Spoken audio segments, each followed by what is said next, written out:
मुंबई का अंडरवर्ल्ड हमेशा से खतरनाक रहा है, लेकिन उस दौर में तीन नाम पूरे शहर में डर बनकर छाए हुए थे। सुल्तान, टाइगर और कबीर भाई। सुल्तान दक्षिण के जंगलों से उठकर अंडरवर्ल्ड तक पहुंचा था। लोग उसे कम समझते थे, लेकिन वह हमेशा कहता था, सुल्तान नाम सुनकर हल्का समझे क्या, तूफान है मैं। उसकी चालाकी और दिमाग ने उसे बहुत कम समय में बड़ा तस्कर बना दिया। दूसरी तरफ मुंबई में पहले से एक नाम राज कर रहा था, टाइगर। टाइगर बेहद खतरनाक डॉन था। उसके आदमी पूरे शहर में फैले हुए थे। बंदरगाह, कसीनो, ड्रग्स और हथियारों का पूरा कारोबार उसी के हाथ में था। मुंबई में लोग कहते थे कि अगर रात में गोलियों की आवाज आए तो समझ लो टाइगर का काम चल रहा है। लेकिन अंडरवर्ल्ड की दुनिया में एक और नाम तेजी से उभर रहा था, कबीर भाई। कोलार की खदानों से उठकर वह ऐसा आदमी बन चुका था जिसे देखकर बड़े बड़े गैंगस्टर भी खड़े हो जाते थे। कबीर भाई का सिर्फ एक सपना था,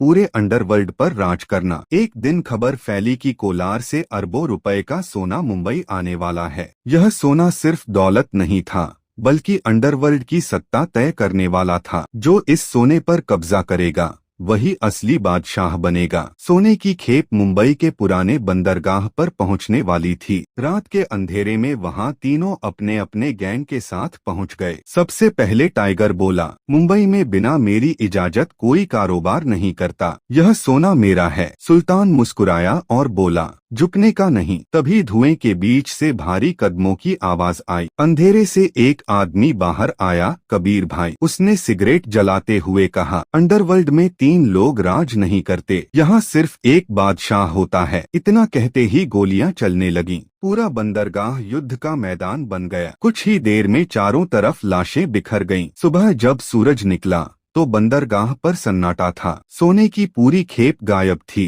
और शहर में सिर्फ एक नाम गूंज रहा था, कबीर भाई। लेकिन दूर खड़ा सुल्तान हल्का सा मुस्कुरा रहा था, क्योंकि उसे पता था असली खेल अभी बाकी है। कुछ दिनों बाद खबर आई कि शहर में फिर से सोने की एक बड़ी खेप आने वाली है। इस बार सुल्तान पहले से तैयार था। उसने अपने आदमियों से कहा, सुल्तान कभी हारता नहीं, खेल बदल देता है। उधर टाइगर भी जिंदा था और बदला लेने की आग में जल रहा था। उसने अपने गैंग से कहा, इस बार कोई नहीं बचेगा। रात होते ही तीनों फिर एक ही जगह पहुंच गए। कबीर भाई मुस्कुराते हुए बोला, लगता है तुम दोनों फिर से हारने आए हो। सुल्तान हंसकर बोला, झुकने का नहीं। और तभी चारों तरफ गोलियों की आवाज गूंजने लगी। लेकिन इस बार अंडरवर्ल्ड की सबसे बड़ी जंग शुरू होने वाली थी। आगे क्या होगा? क्या सुल्तान और कबीर भाई साथ मिलकर राज कर